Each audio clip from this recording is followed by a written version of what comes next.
Back on. Oh, kittens! Lights are being altered and set to their final numbers on the lighting cue sheet. With the time for rehearsals coming to an end, this gave me the opportunity to talk to director Goulet about what the show is all about.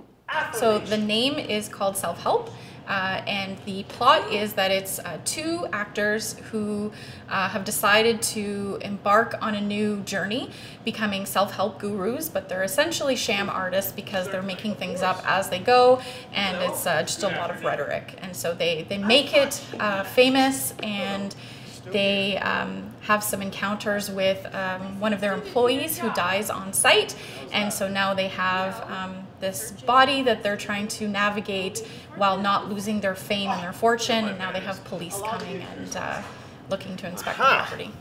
There we are. What's just as important as having a solid story is having an even more foundational team, making the flow and the plot amplify to greater heights for the audience.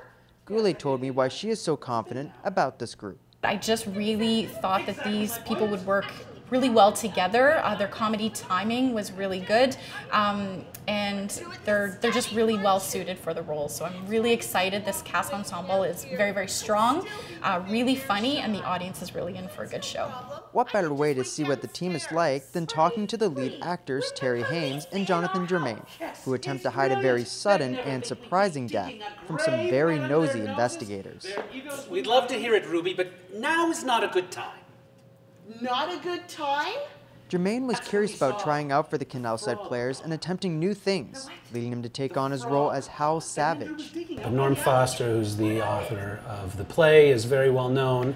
His plays are always very funny. This is a new theater group for me, so I wanted to give it a try. And Hal is an interesting character. He gives me a lot of range to play with him.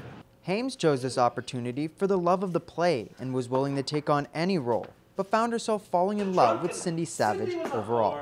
All the characters, especially female ones, were amazing in this play. I would have been happy with any of them. Cindy, though, she was just, I do like playing a slightly over-the-top characters. I've played a couple rich ones before, so this is kind of fun. And yeah, I liked that she was basically the main female that did get into the trouble in the play. Director Goulet has one last thing to say. So the show is happening starting opening night. We have an opening night gala on April 5th. We'll start at 5:30. Our show starts at 7:00 p.m. So people can get their tickets online, and then our show runs until the 13th of April. So we're going for the first 2 weeks of April. People can go online and get their tickets. I really can't wait for audiences to come and see all of the hard work that everybody has contributed, so many hours and time and energy constructing the set, putting all the props together, from being on stage, being part of our crew. It's such an amazing group that we have here, and I really can't wait for the audience to see. In Welland, for The Source, I'm Nathan Boyer.